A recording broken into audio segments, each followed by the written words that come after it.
This is WPSL Port St. Lucie, the talk of the Treasure Coast. Is a paid program. The content is provided by the advertiser. WPSL, its staff, management, and ownership are not responsible for the content. Investment involves risk. Prior to making any investment, an investor should meet suitability requirements. Past results are not necessarily indicative of future performance. Neither the opinions expressed nor the information provided constitutes a recommendation to purchase or provide investment advice. The material presented is not a substitute for obtaining professional advice from a qualified person or firm. Securities offered through Centaurus Financial, member FINRA and SIPC.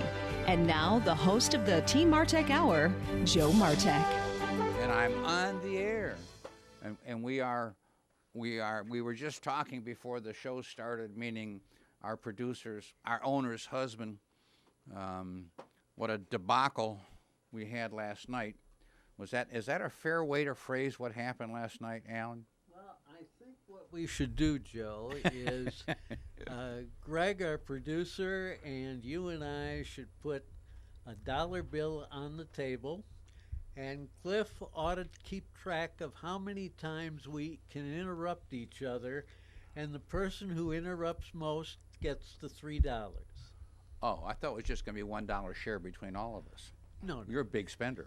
Well, I'm Jewish, you see. Okay. Are you going to use a real dollar? And I'm more than 2%. You're more than 2% Ashkenazi. And I'm more than 2%. So let me ask you a question. Are you part Ashkenazi? Yes. Yeah, how much part? That I don't know. You should do that. You should do that testing thing before you die, so you know. All right, I'll take your advice. What happens is, he could be Irish. Who knows? Well, you know what? Could be. We see always. My brother and I swore we were Polish, and I remember years and years. My dad used to say always we were German. And my Uncle Tom was over at the house one time, my dad's uncle, and I said, Tom, tell me the truth. Are we German or are we Polish? And he says, well, the truth is, Joe, we have one German in the family. That's your dad. The rest of us are Polish. Well, then I did this genealogy thing, and I do know my mother's side we thought was Dutch and English. Well, come to find out, we're 50% Irish, English. I'm 10% Eastern European, which is the Russian-Polish part. The other part's all Western European, including 10 to 15% Finnish, which I guess is a quick, easy swim over from Russia. But the part that was always fascinating when I first got, I'm 2% Ashkenazi, and I thought that was an American Indian tribe until I looked it up to find out that that was the Jewish tribe that was expelled from Babylon in 4000 B.C. and moved to Germany. And they are to this day is this the Hasidic group mostly, as I'm using them as a definition? Yes. Yeah. 340-1590, 340-1590. So Joe Martek, financial advisor, Alan Love, retired prosecuting attorney from Wisconsin, are here today. Dan Warren abandoned us today because he probably figured all we were going to talk about is politics, which we don't want to talk about politics. But we have to talk about the debacle last night. We do. But what's amazing is if you thought you could ever predict the stock market, the last 7 hours proved otherwise. At 4 a.m., the Dow futures were down 300 points in Europe. They're now up 300 points as trading is going on in New York and other places. The weirdest thing is, people... How is that done? How is that done? Well, what happens is futures are futures. Now, you can trade 24 hours a day, technically, on different stock exchanges, but you may not be able to buy it until a certain time. Anyway, I don't understand it totally, but I only care about the American stock exchanges. There's no such thing as being an expert on everything unless you're Alan, of course, right? No. Okay, well, so much for that. It's Carol that's an expert on everything because she's not in the room and she's a woman. Women know Definitely. everything. Yeah, that's it. So the whole concept is that I thought after last night there would be some definition that would make it pretty strong one way or another for one party or the other. I think last night convinced us of absolutely nothing. It was horrible. As we were saying before the show, I honestly believe this is a career ender for Chris Wallace I hope so. because he did not control that whatsoever. Well, he, the fact he tried, I understand, but he should have been more firm. The second part was the questioning was very sad, because neither one of the guys wanted to talk about what the questions were. They wanted to talk about their individual agenda. So why not stay with that?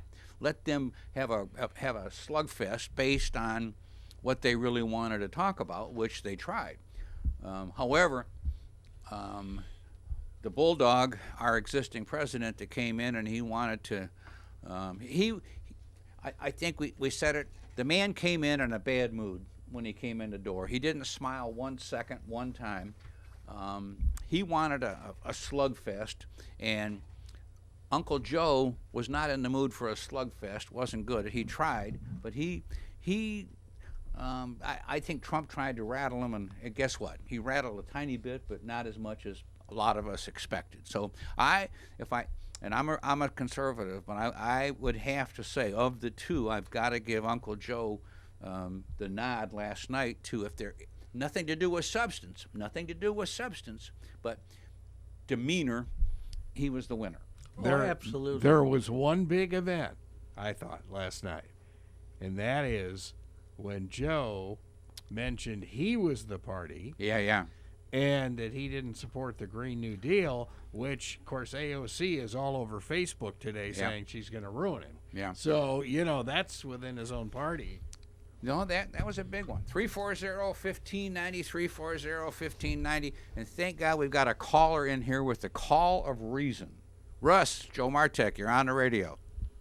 Well, I don't know how reasonable it is. I think as a punishment, they should both be forced to watch that whole thing.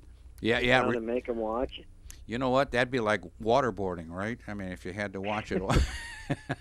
I could only make it 10 minutes. I don't have TV, so I was just on the radio, and when you're listening to people talk over each other, you can't do it. I couldn't do it anyway. Well, I watched the whole thing, waiting for something to come out of it, and there was nothing. However, like our producer just said, when Uncle Joe announced, forget the Green Party, forget AOC, he was the Democratic Party, and he was not a Bernie AOC liberal.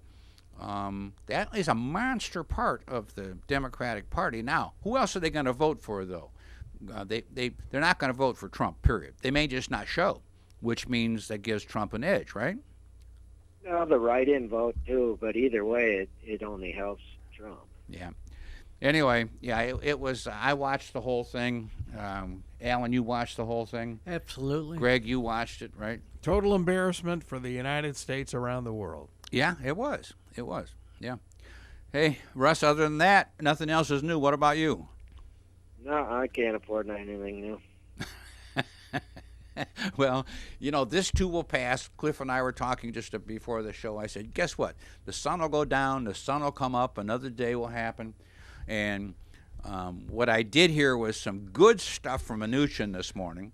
He and Pelosi are evidently on the edge of coming up with a deal. He was, yeah, right. Well, I'll get you. We heard that 2 months ago. Well, but today, and even Pelosi said yesterday that. But here comes politics aside, and forgive me, I can't believe anybody can do that. But they need to do something to keep this thing moving right now. The airlines have big problems. I mean, there's things that need to be addressed. So I think, according to Mnuchin and to Pelosi, that something is imminent, meaning, October 1st was the drop-dead day for the airlines, laying everybody off, So, I mean, you can only lose $1 million a minute for so long. Look at Disney, 28,000 layoffs yesterday. Yeah. But they only have one park open. Disneyland In California. Is not open. Yeah. Hey, Russ. He's gone. Okay. Thanks, Russ, for calling in. We appreciate that. Mike, you should call us, too. I mean, we need some sympathy today for this show, because we're having a hard time finding anything legitimate to talk about. My biggest moment to me last night was the fact that neither candidate repudiated white supremacy or the anarchist groups on the other side, and Neither side. most, I have a lot of black friends, and they said to me, they hate Antifa and Black Lives Matter. That all it's doing is destroying their own communities in these cities. Oh, yeah. Well, if you had to give Trump a tiny bit of an edge on one thing, it was all of this crime, these quote peaceful demonstrations that are destroying our inner cities, and some of the most beautiful cities in America that have just. Look, I love New York City, love New York City, love New York City, love Times Square, love going to plays, but I'll be darned if I'm going to go for a good long time. Crime is rampant in the city now. When they can start, There's no restaurants open. Nothing's open. But when it does, it's going to be a little scarier. Back when Giuliani was mayor there, they had a cop on every block. The city was clean. There was flowers in front of every store. It was gorgeous. It's just gone downhill like crazy. And de Blasio is absolutely out to lunch. Oh, yeah. I've got a dumb question. I'm so happy for you. Did you see some of the demonstrations in Louisville? Yeah. Did you see those big trucks that they were pulling signs out of? Who's renting those? Well, you see, that's my question. Who in the heck has got that amount of money? Well, I saw a thing on the tube, whether it was true or not. First, you can't trust anything you read, see, or hear.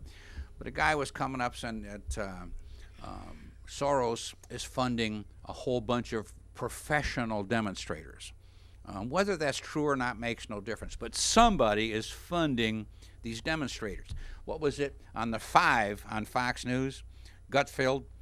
He comes up and he says, well, he says the reason that conservatives don't demonstrate is because we all have to go to work tomorrow. It was kind of, but you think about it, people demonstrate for weeks, right? They camp. I mean, who's feeding them? Hey, you going all the way back, and this is the problems that we had in the 60s in Santa Barbara and when they set fire in Isla Vista by UCSB. And I saw a lot of those demonstrators at People's Park in Berkeley, in Oakland. Same faces. Same faces. Yeah. And they were in Santa Barbara setting fire to the Bank of America. So it's called, how did they get from point A to point B without any money? I mean, it's kind of a dichotomy, right? So the object is there are people out there that are anarchists and in defense of Trump. Hey, he knows it, and he's trying to put a finger on it without much success. Now, the fact he did not, which I thought would have been so easy to say he's against white supremacists. I mean, who in the world is for white supremacists? Nobody. But the fact that Uncle Joe did not come up and condemn, I mean, it's called, we have to have more of an understanding, and we have to have community, and we're going to talk to people, and we're going to cure this problem. Yeah, I mean, I hate to tell you, I'm from Detroit. And you know, when Detroit was an all-white town, it was a rough factory town. It was a rough factory town. I mean, the main thing you did when you were a teenager in Detroit was go down and jack up a car, take all the wheels off. That was your entertainment. They steal them. I saw you doing that in the parking lot the other day. I know, but boy, I'll tell you, it's tougher now with these lug nuts than they used to. But I'm trying to say it was a crime-ridden big factory town, and big factory towns were rough towns. I get it, yeah. So when it changed colors, it was still a big factory town. It really didn't make much difference, and you had rules. Okay, when the kids get out of high school, you don't walk the street if you're white when the black kids are coming, because that was their town now. Well, back when it was the Polish kids, same thing. If you were not Polish, you didn't walk the street when the Polish kids got out of school. I mean, it was really factory towns. And you, Alan, you're from Wisconsin, from a factory town. Milwaukee, absolutely. Yeah, so you understand what I'm Same talking thing, right.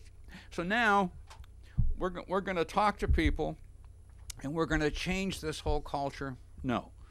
One, crime is crime. Crimes need to be addressed and punished and stopped. You don't tolerate crime. I don't understand how anybody can tolerate. I mean, how were we raised? Was it Dad said, okay, fine, it's okay to steal unless you get caught, right?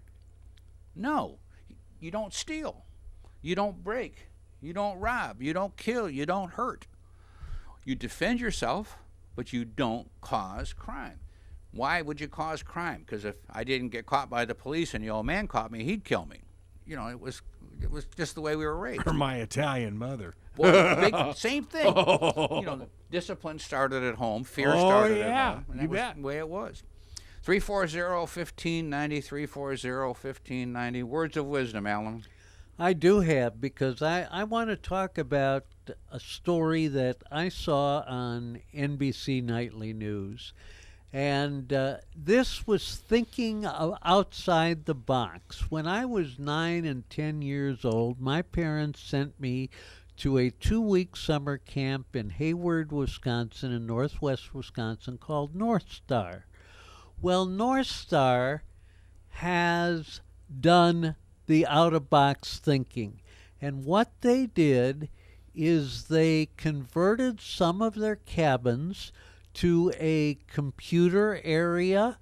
They have brought in kids for 2 months where in the morning and early afternoon they are getting their education virtually, and then they are going out in the afternoon and swimming, hiking, learning about nature, seeing movies at night.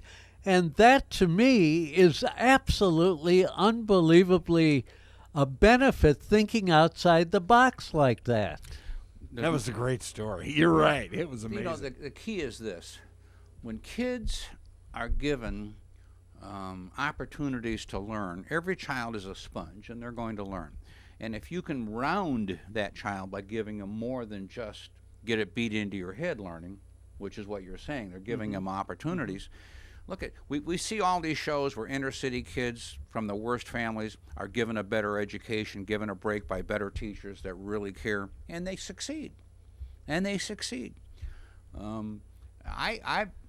This Black Lives Matter. I mean, look, President of the United States was a black guy. Condoleezza Rice was a black woman.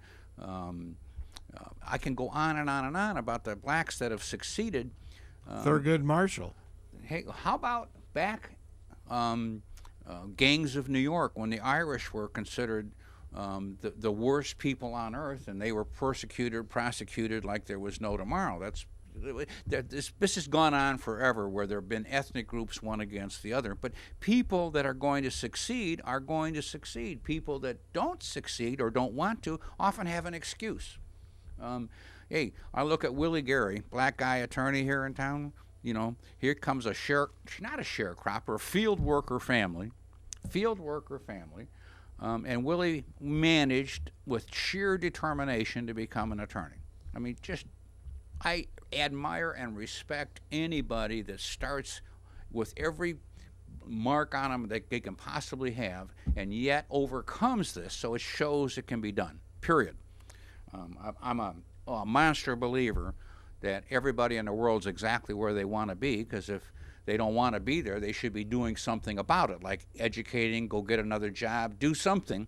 But just to sit and complain doesn't make any difference. Unless, of course, if you own a radio station. Now you're stuck. Well, Joe,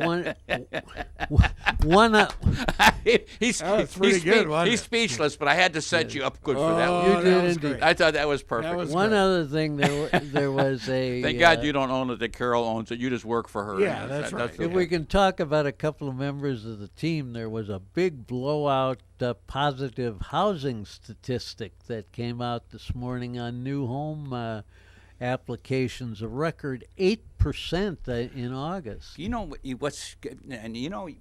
I did the long drive here this morning on purpose, the back way off of Selvitz and just everything I could do. I bet you I saw 100 houses under construction just on my trip from Port St. Lucie to here. Things are booming, absolutely booming. And when you have a house being built, how many people are now being put to work? Multiple people. How 30, 40, maybe? Maybe even more. Maybe more, yeah. And then also all the increments, all the things, the ingredients to go into that house, from moving the ground underneath it, the utilities underneath it, then putting the house contains thousands of different products that all have to be installed. So it's these are absolutely wonderful times that we have this COVID thing, which is a major problem, but it appears to be almost under control. Almost. That last night was handled terribly too. I mean, the reality is this: to accuse Trump of creating, I mean, that was a stupid move. You know, nobody did this thing on purpose. Accusing the Chinese of sending it over on purpose. Okay, knock yourself out. But now that it's here, I had a guy used to say, you know, hey, who shot the monkey? He said, who cares? The monkey's dead. We can't bring the monkey back. So now what are we doing to go forward? So the concept is, it looks as though the testing systems are becoming quick. 2, the virus should have an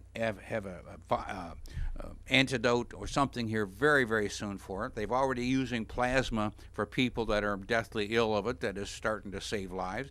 Things are happening very positively, and this too will pass. Another year or 2 from now, something else will come along, but this too will be taken care of. And hats off to Tampa Bay for winning the Stanley Cup in hockey. Amen. And to the National Hockey League.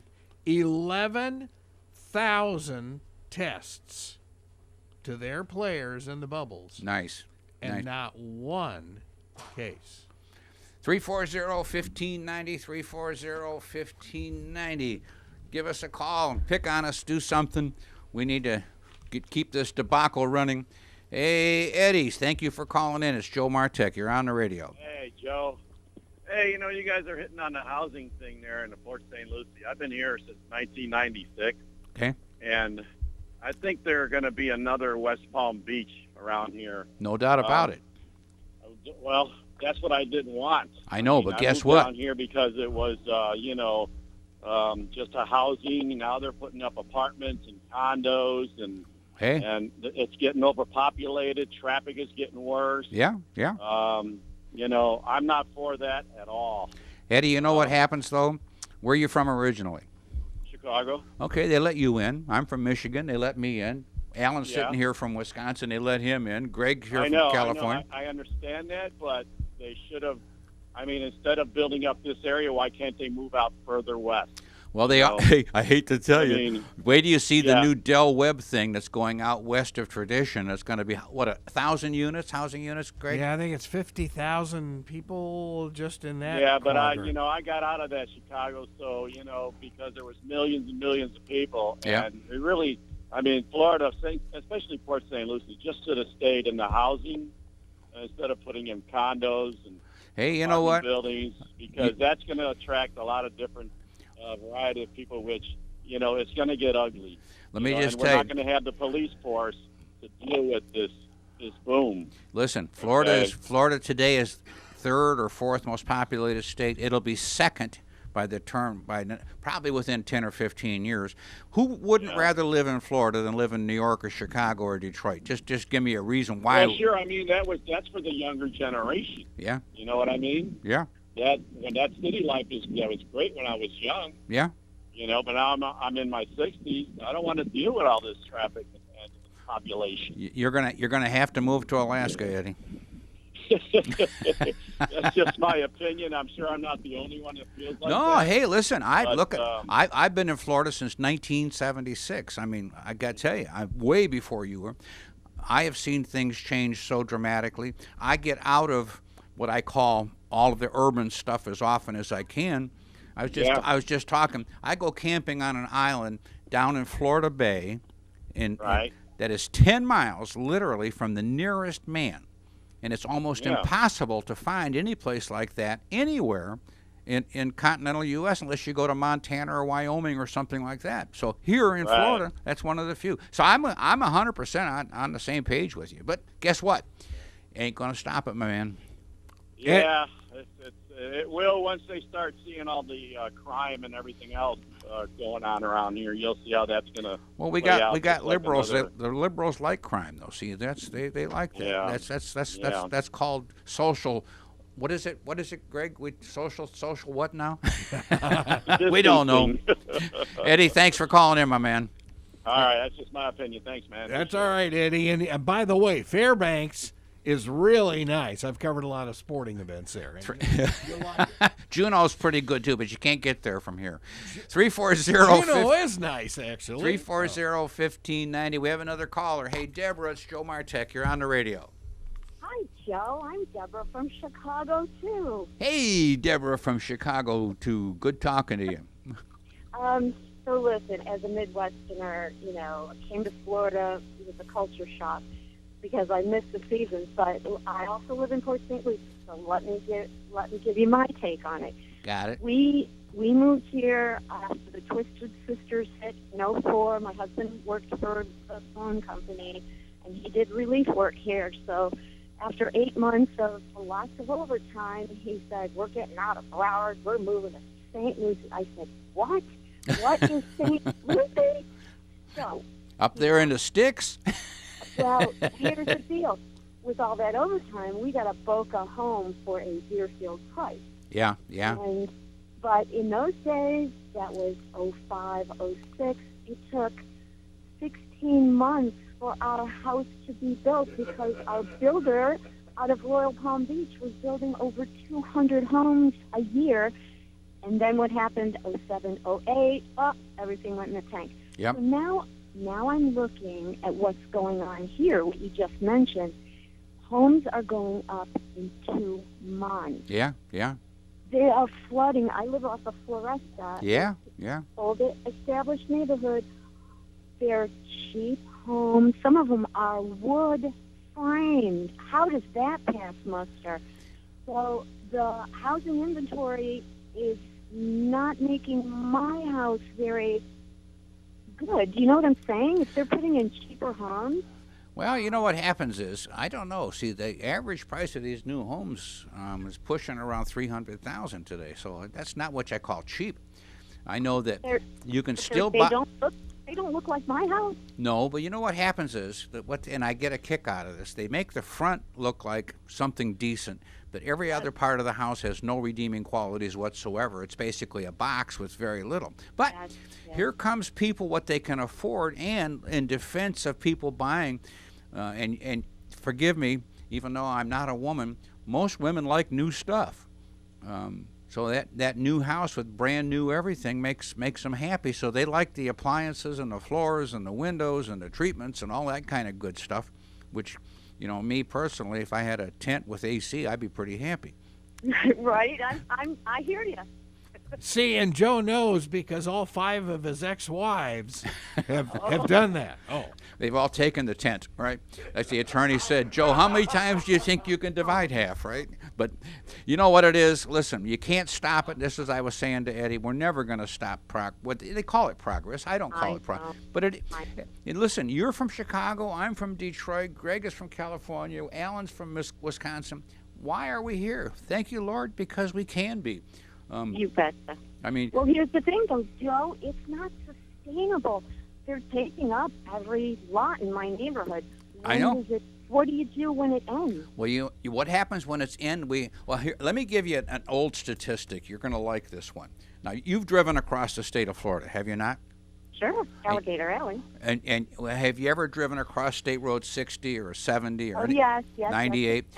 Yes. Have you counted all the cows?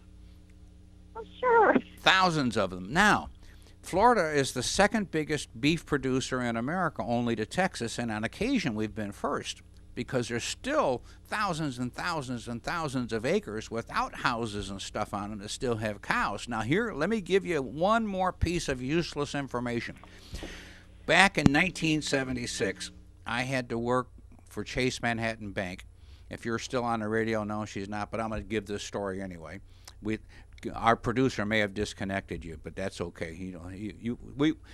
His wife doesn't train him very well. Anyway, back in 1976, I did this demographic study, and I found out that if you took the entire population of the United States and put it into Florida, the density was the same as Great Britain. Wow. Yeah. Now, if you've been to Europe, and you know what I'm talking about, every inch of every country is used. If they bury people, you're only allowed to be buried so long. They got to dig you up and throw you out because they bury you like 6 deep because there's no more room for cemeteries.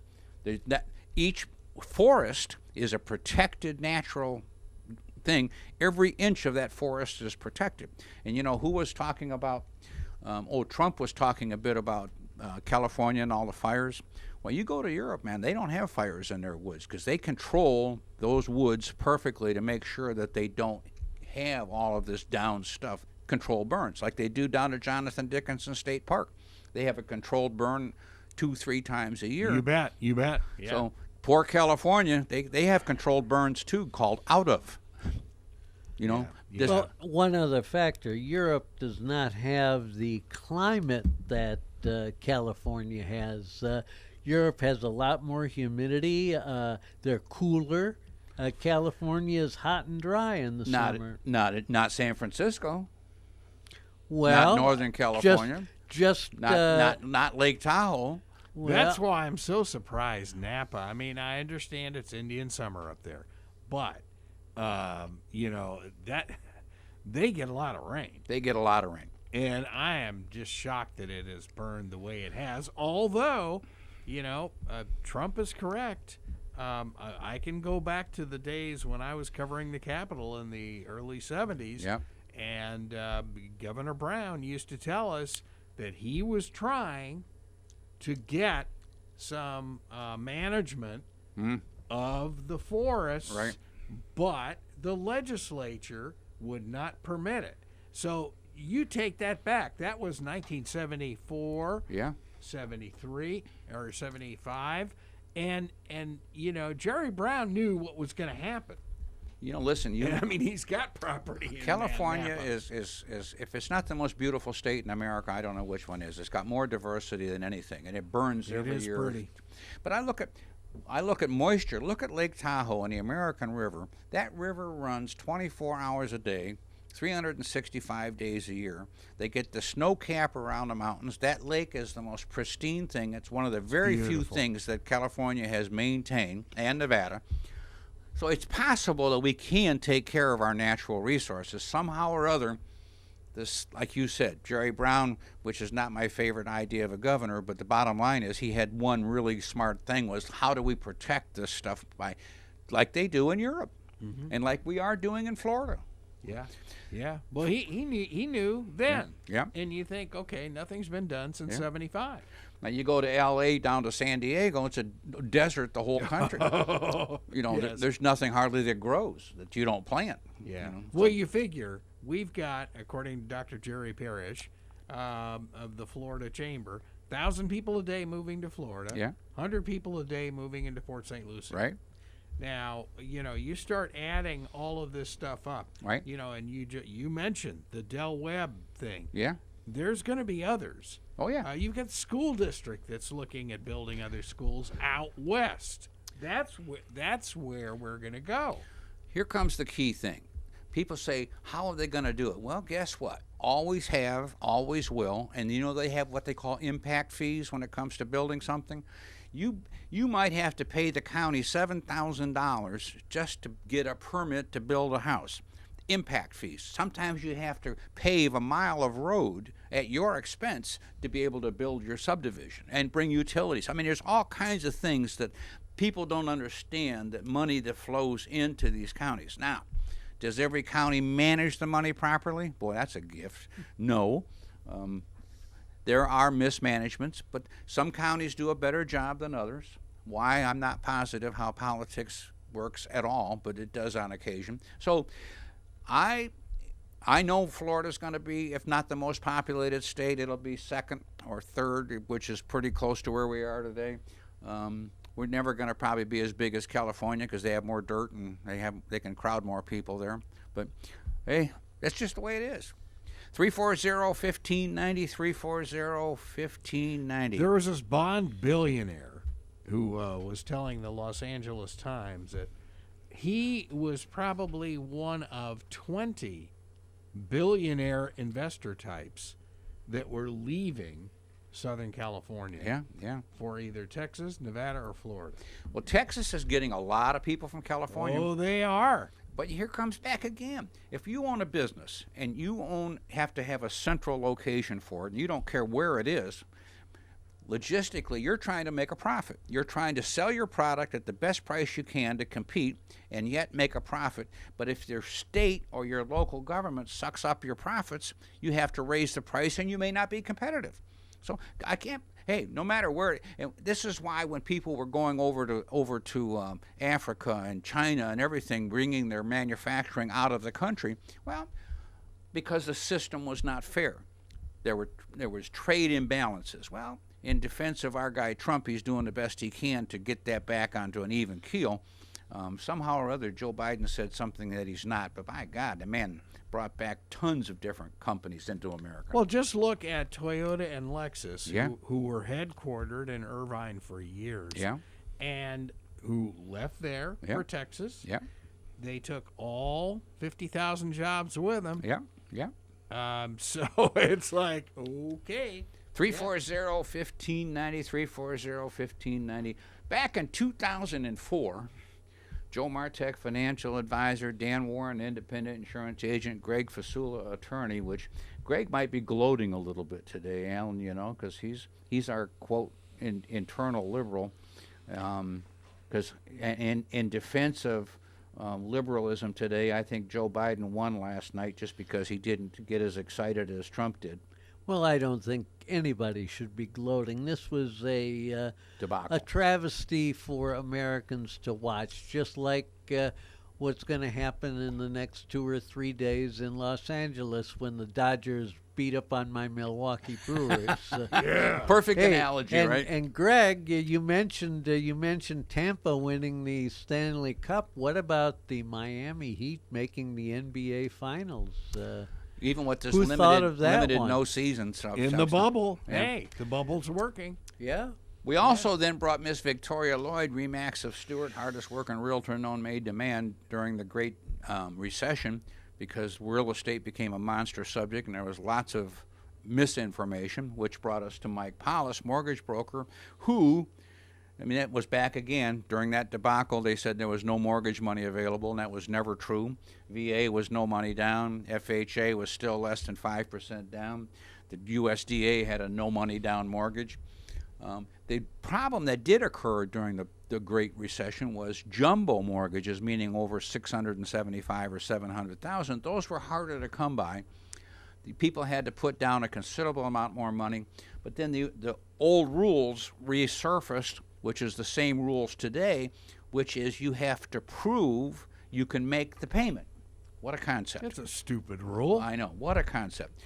During the Great Unrecession, before it, you could fog a mirror and get a mortgage. So things did change. Now they're back to what is called more normal today. And interest rates this at 3% or less is just staggering. I mean, I can't imagine why anybody wouldn't build a house today.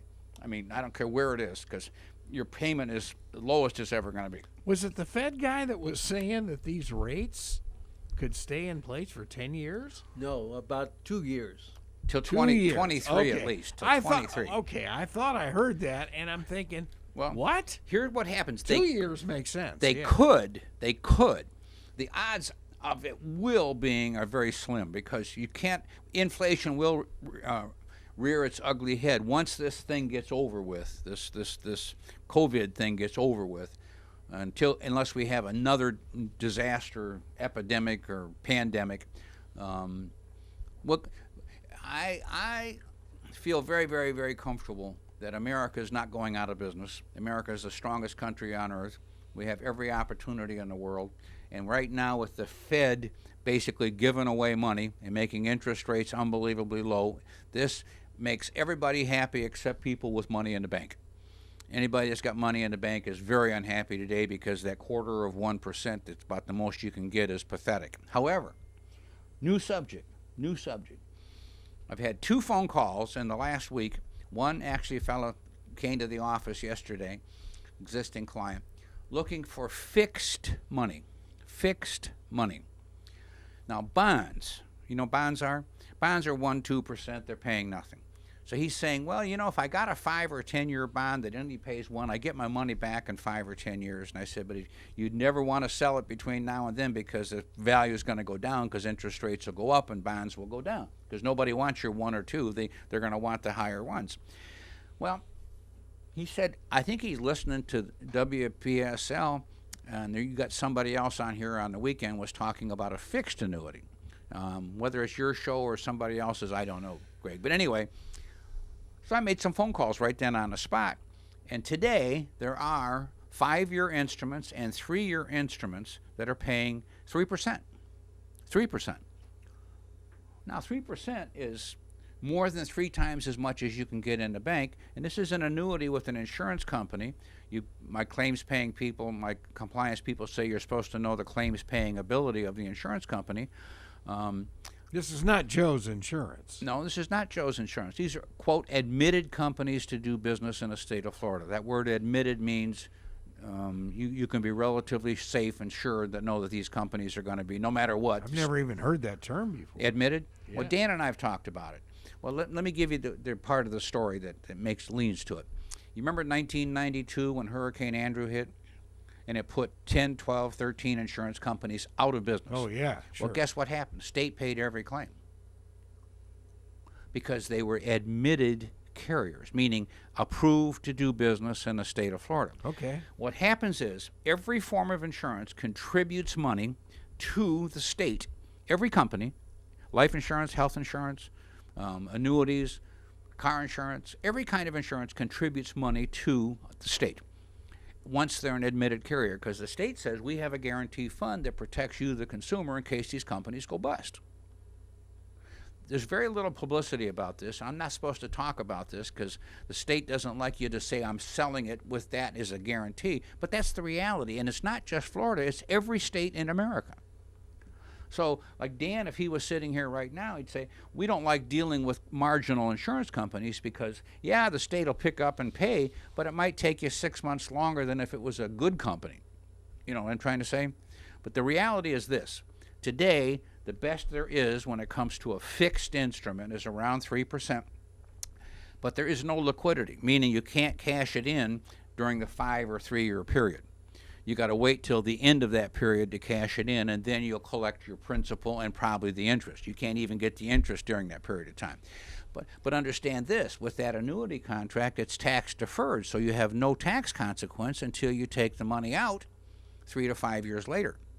And most companies 3 or 5 years later will say you can annuitize. That means set up a pension with that money. You don't have to take it all at one time. So there are some instruments out there that are paying a pretty decent rate, even though I don't think it's decent, 3%, but that's about the best you can find. So it was kind of a, because I don't do much research on it, but literally because I've had 2 people inquire about it, I did. So you understand the annuity contract. Mm-hmm. We've talked about You that bet. quite. Yeah, It's yeah. just a contract with an insurance company, but the rules of the insurance contract are if you don't take money out, it's tax deferred, meaning there's no taxes until you take it out. When you take it out, it's ordinary income, no other form. You die, it's not subject to probate. That's a big deal. Whoever's written down doesn't go through the courts.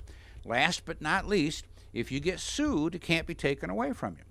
Now, this is a big deal. If you're in a high-risk occupation, you're worried about lawsuits. Doctor, lawyer type thing. Big time. Yeah. So this money is considered safe money because it's not subject to attachment by creditors. So that's a big deal. So that's the reason for any annuity. Now, Joe Martek loves a variable annuity. What's the difference? Variable means you are not in a fixed instrument. Now, understand fixed. I don't care whenever you hear that word fixed, it's going to pay an interest rate. Be careful of the fixed index annuity.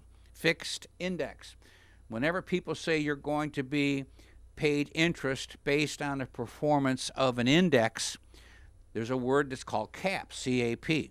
You have to ask that question. What is the cap? In other words, let's say you're in the Standard & Poor's 500 last year that went up 30%. You say, well, gee, I'm in that index, and it paid 30%. Say, what's your cap?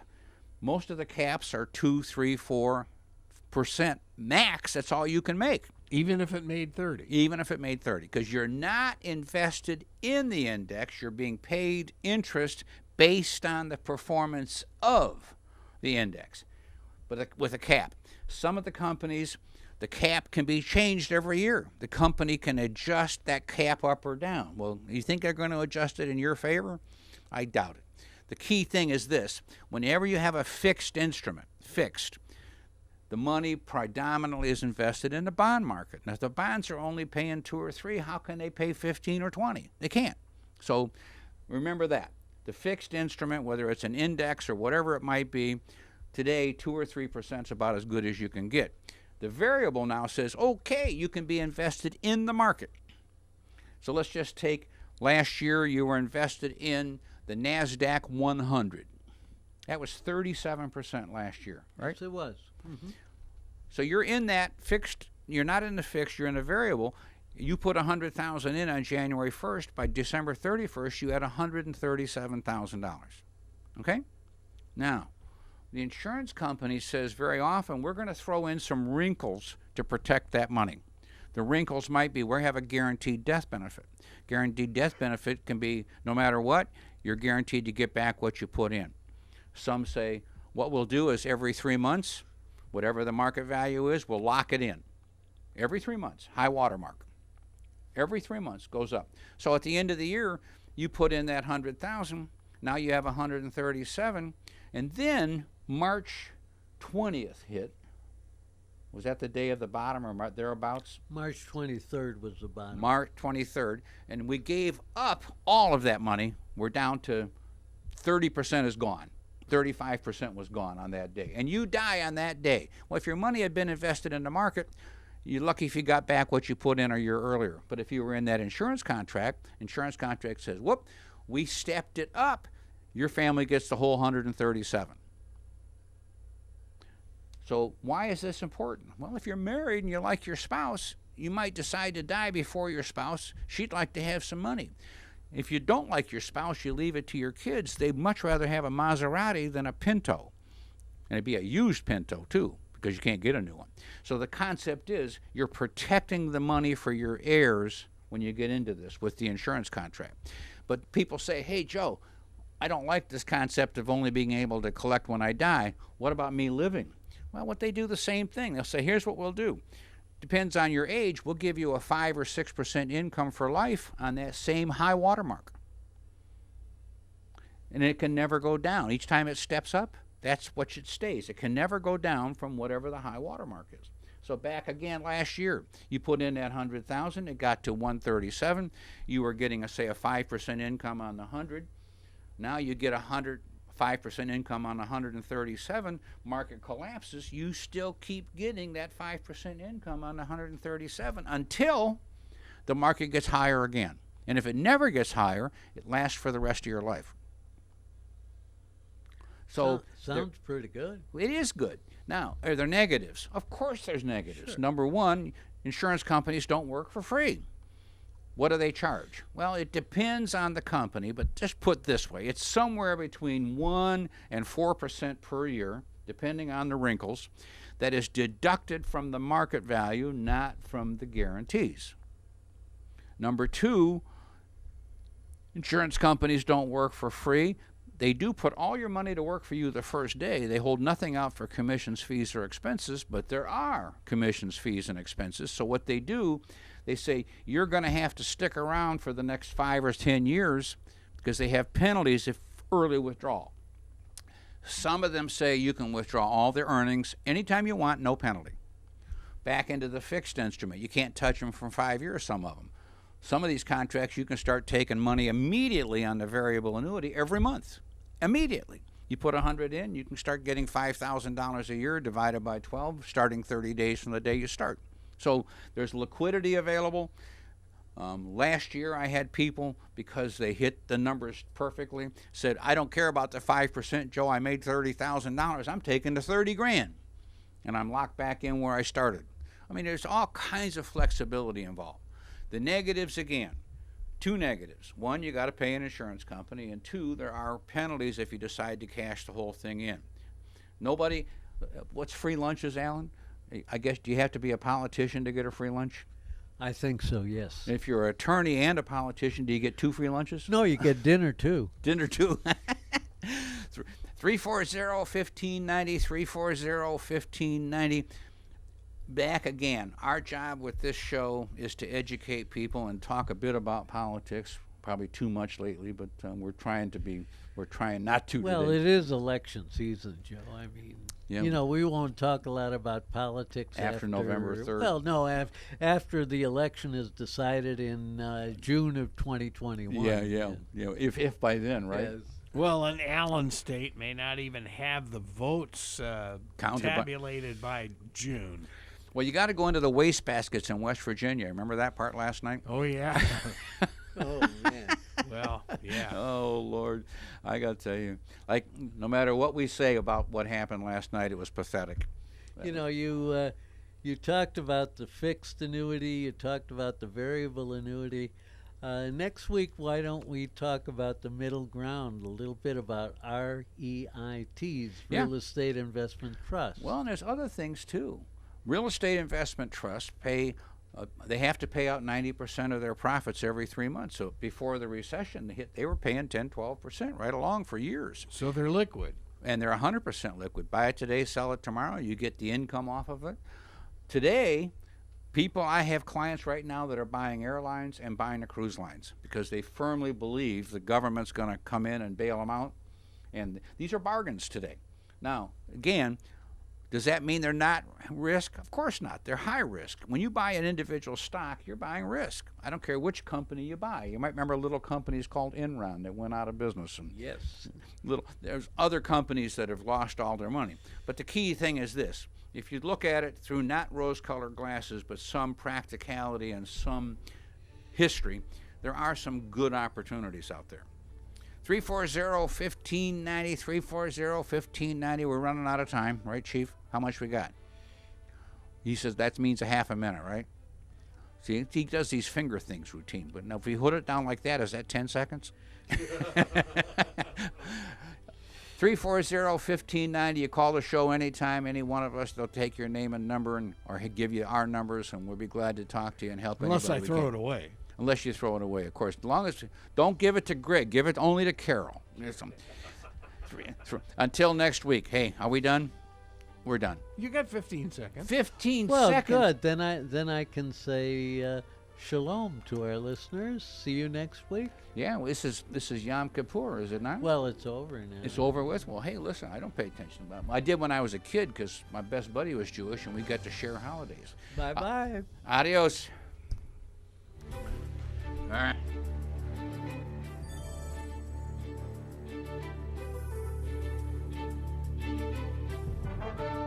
You've been listening to the Team Martek Hour. The Team Martek Hour is a paid program. The content was provided by the advertiser. WPSL, its staff, management, and ownership were not responsible for its content. Investment involves risk. Prior to making any investment, an investor should meet suitability requirements. Past results are not necessarily indicative of future performance.